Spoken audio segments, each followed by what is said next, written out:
close, but I was able to turn around the end because here were some pretty nice combos.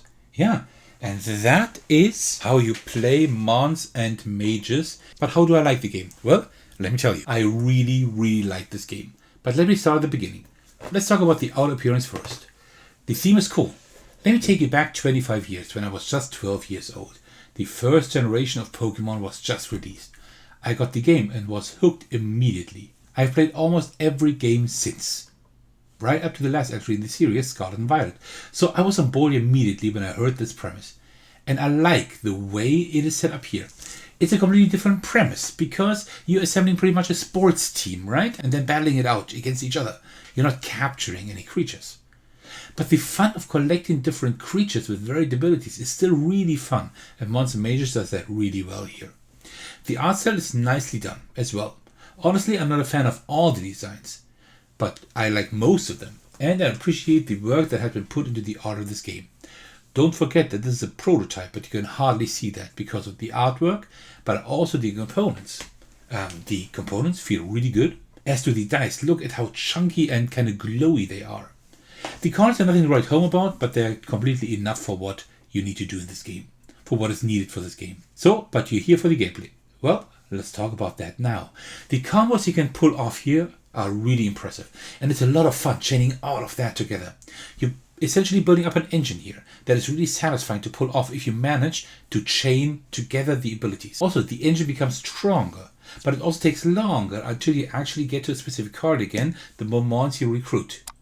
The variety regarding abilities, tactics, and strategies is really nice. The different origins all have their own playstyles, and combined with the class abilities and the unique spells of each creature make for so many exciting combinations.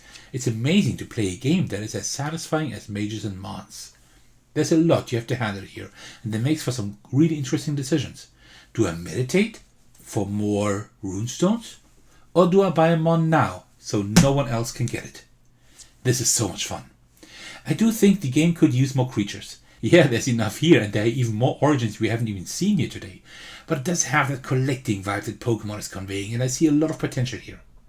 Also, the runestones could profit from more ways to use them, since toward the end of the game you don't need as many mons anymore, since it takes longer to actually activate the one you get. It would be great to have another use for that currency then. First, there are quite a few rules to get through, but as soon as you do, the gameplay is absolutely fluid. Also, the rulebook is written very well. There were no questions on my part and only very few parts that could use some minor improvement. That does not happen very often when I test prototypes, to be honest. All in all, Mons and Mages is a very well designed game. The theme and components are really nice.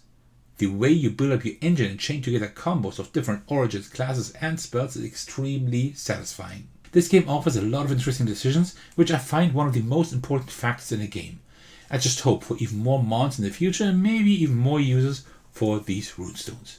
If you remotely enjoyed what you saw here today, I suggest you check out the campaign that goes live on October 24th. I will definitely keep an eye on the campaign and I can't wait to see the final product.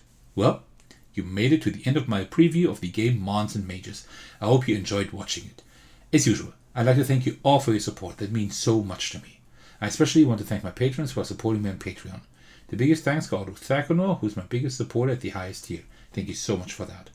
There are many ways to support me by going to Patreon, writing a comment, liking my video, or subscribing to my channel.